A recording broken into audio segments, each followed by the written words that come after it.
Tudo bem, pessoal? Bem-vindo ao canal Mano Mundo. Eu sou o professor William Rubira. Hoje é feriadão de 7 de setembro, sol, piscina, churrasco.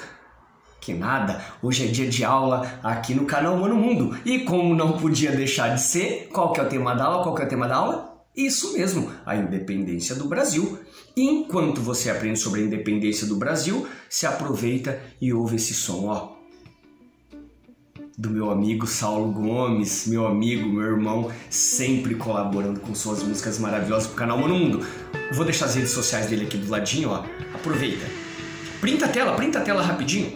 Printou a tela? Agora segue ele nas redes sociais também. E claro, como não podia deixar de ser, já se inscreve aqui no canal, dá essa moral para esse professor. Tá afim? Então vem comigo pro canal Mano Mundo, que aqui todo dia é dia de história. E hoje, independência do Brasil. Até já!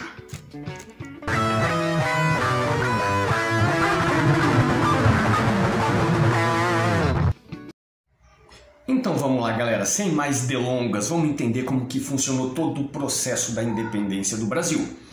Para entender como funciona a independência do Brasil, temos que voltar algumas décadas no tempo. Ok? O que estava acontecendo no mundo naquele início do século XIX? Ele, o grande... Não, ele não era grande. Enfim, o baixinho Napoleão Bonaparte estava dominando o mundo, uma boa parte da Europa. E Napoleão Bonaparte, ele acaba criando um bloqueio continental contra a Inglaterra, que estava crescendo absurdamente naquele momento. E aí Napoleão Bonaparte manda um WhatsApp para Dona Maria Louca, a mãe do Dom João VI, e fala, ó, a parada é o seguinte, ou vocês entram em guerra contra a Inglaterra, feche os seus portos para os navios ingleses, aproveite os seus navios, você vai incorporar a minha marinha. E mais, eu quero que você também confisque todos os bens dos ingleses que morarem aí em Portugal. Napoleão Bonaparte falou só isso para Dona Maria Louca, que ficou mais louca do que ela já era. E aí, o que ela e Dom João VI começam a pensar? E agora? Se a gente obedece, a gente perde o Brasil para a Inglaterra, que já tinha chegado aqui. Se a gente não obedece, Napoleão Bonaparte invade Portugal. E aí ficamos numa sinuca de bico. E aí eles tentam aqui, joga ali. E aí o Dom João VI fala para Inglaterra, o negócio é o seguinte, eu vou fazer de conta que estou em guerra contra você, tá bom? A França me deixa em paz e depois eu te ajudo. Olha só a jogada dos doidos, mas eles viram que a parada não ia funcionar. E aí, por medo, a Dona Maria Louca, Dom João VI e mais 10 mil pessoas de altos cargos públicos, com todas as suas bibliotecas, suas obras de arte, sua grana, tudo que eles tinham, num belo dia, numa bela noite, eles entram em 14 navios e fogem para o Brasil, deste jeitinho que as coisas aconteceram. Fugiram para o Brasil. Quando Napoleão Bonaparte se tocou, porque ele já estava também por trás, assim, escondidinho, ele estava já negociando uma partilha de Portugal com a Espanha. Todo mundo jogava contra todo mundo. Mas quando Napoleão Bonaparte invade Portugal, o que ele vê? Nada. Nada. Eles já haviam fugido para o Brasil. Chegando no Brasil, Dom João VI, eles descem na Bahia e lá mesmo na Bahia, antes de vir para o Rio de Janeiro, ele já tomou uma das decisões mais importantes que influenciou diretamente na independência do Brasil. Ele simplesmente colocou fim ao Pacto Colonial. O que era o Pacto Colonial? Brasil era colônia de Portugal. Então o Brasil só podia vender para Portugal e Portugal só pagava o preço que quisesse. E mais, Portugal vendia para o Brasil e o Brasil pagava o quanto Portugal quisesse cobrar. O Pacto Colonial era um negócio de outro mundo, era um lixo, era complicado demais, mas Dom João VI já acaba com o Pacto Colonial, ele já abre os portos para as nações Desta forma, a Inglaterra, que já vinha desde Portugal ajudando a família real com seus navios, protegendo contra o Napoleão Bonaparte, veio escoltando, eles vieram com escolta inglesa. Chegando aqui, a Inglaterra continuou protegendo Portugal. Claro que nada de graça, né? A dívida com a Inglaterra só ia aumentando. E obviamente que a Inglaterra aproveitou toda essa moral que Portugal estava dando, que o Brasil estava dando para ela naquele momento, e ela cresceu ainda mais. E no decreto de abertura dos portos, olha que negócio que o Dom João fez com a Inglaterra.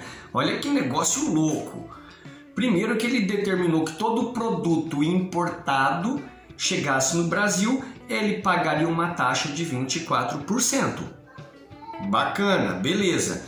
Sobre o valor das mercadorias portuguesas, aí essa taxa seria um pouco menor, 16%. Mas beleza, de boa, tranquilo também. Com tudo isso, em 1810, o que Dom João VI faz para ajudar ainda mais a Inglaterra? Lembrando, hein? A taxação para produtos de fora era 24% e vindo de Portugal era 16%. Dom João VI assinou em 1810 que Inglaterra pagaria nada mais, nada menos do que 15% de impostos.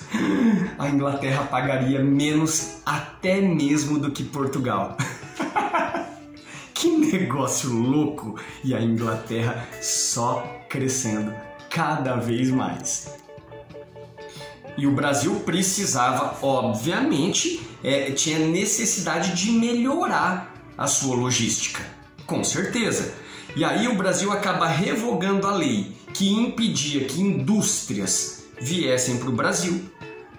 Começa-se a construir estradas, começa a melhorar os portos, começa a trazer também vegetais, espécies vegetais de outros países para cá, tá? E aí o Brasil ainda começa a promover, a chamar, a outdoor gigante chamando colonos para vir morar no Brasil. É claro que o outdoor, tô brincando, né, gente? Mas enfim, fazia campanhas para que os colonos quisessem vir para o Brasil.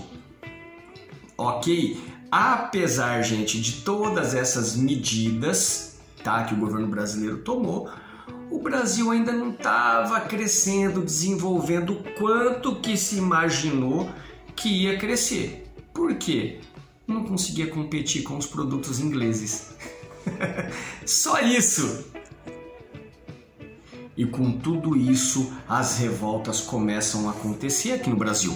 Claro, problemas na economia. Então a crise na produção do açúcar e do algodão, as brigas que tinham entre os senhores rurais, homens livres e o domínio comercial de Portugal era coisa de outro mundo. Ok? Você tinha problemas políticos, então o desejo de substituir essa monarquia absolutista, ok, por uma república. A política era isso que eles queriam, porque já tinha acontecido aqui nos Estados Unidos. As independências estavam bombando aqui na América Espanhola. Ok? E claro, os milhares de problemas sociais, as grandes e graves desigualdades sociais e raciais. Então o Brasil simplesmente começa a pegar fogo e as ideias de liberdade espalhavam-se pela sociedade de forma assim secreta em alguns estados, porque tinham medo, mas o negócio estava acontecendo e forte.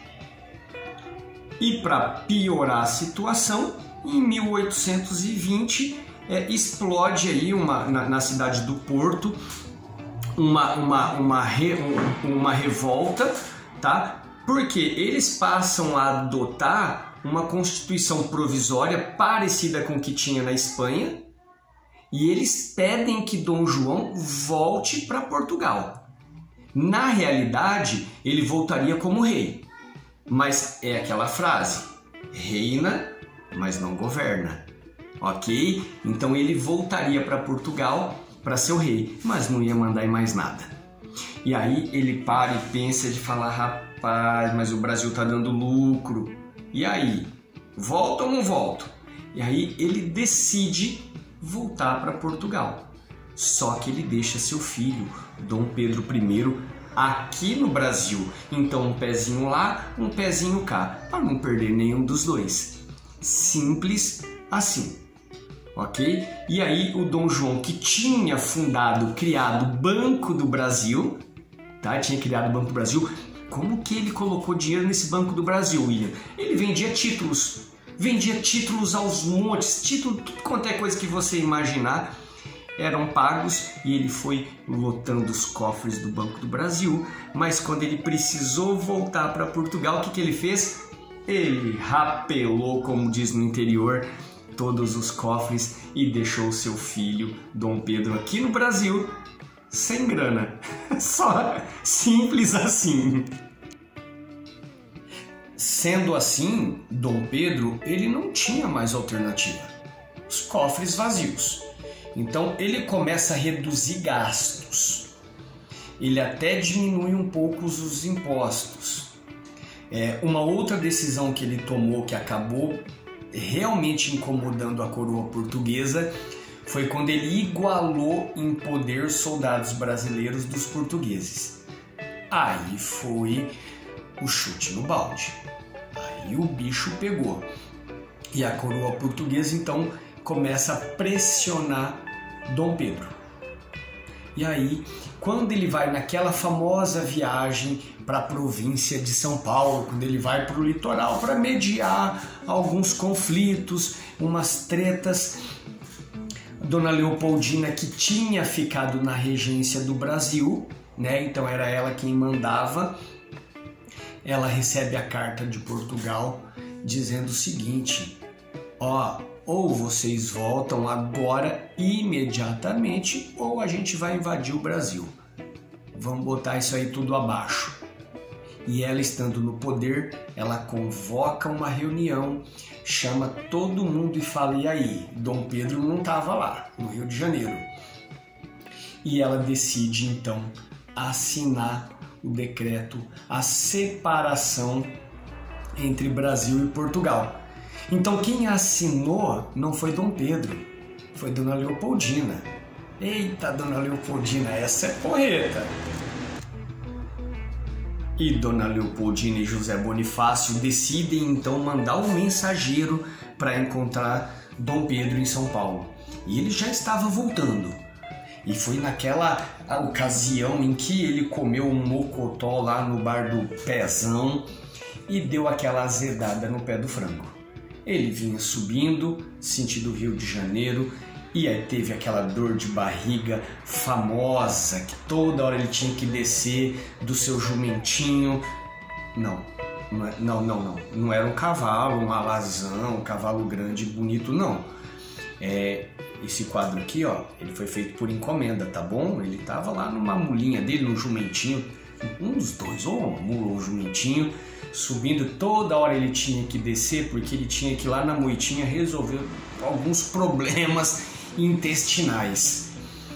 E quando o mensageiro chega, tá ele lá atrás da moita, sentadão, e aí ele recebe a carta. E quando ele lê a carta da Dona Leopoldina, falando para ele tudo que Portugal tinha dito, que era para voltar, se não voltasse ele seria um mero delegado de províncias que ele já mandava. Assim, resumindo, o chicote estralou pro lado do Dom Pedro, e Dom Pedro atrás da moita, e Dom Pedro atrás da moita e lendo a carta, atrás da moita e lendo a carta. E aí não teve jeito, ele já devia estar muito bravo, muito ruim com aquela dor de barriga.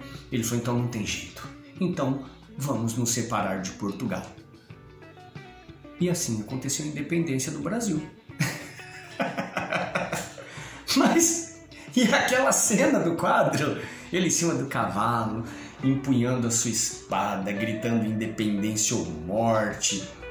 Não aconteceu dessa forma. Ele estava lá no seu jumentinho e atrás da moita, e foi ali que ele decidiu que se separaria de Portugal. Ok? O restante são obras, né, para deixar a história mais bonita, mais envolvente, mas na prática foi assim que aconteceu a independência do Brasil. E daí em diante o Brasil estava então engatinhando aí com a sua independência, que demorou ainda para ser aceita.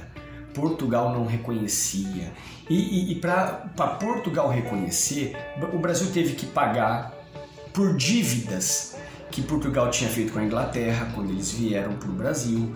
O Brasil teve que pagar por máquinas que tinham ficado aqui no Brasil. Então o Brasil teve que indenizar Portugal com muita grana, até que Portugal reconheceu a independência do Brasil.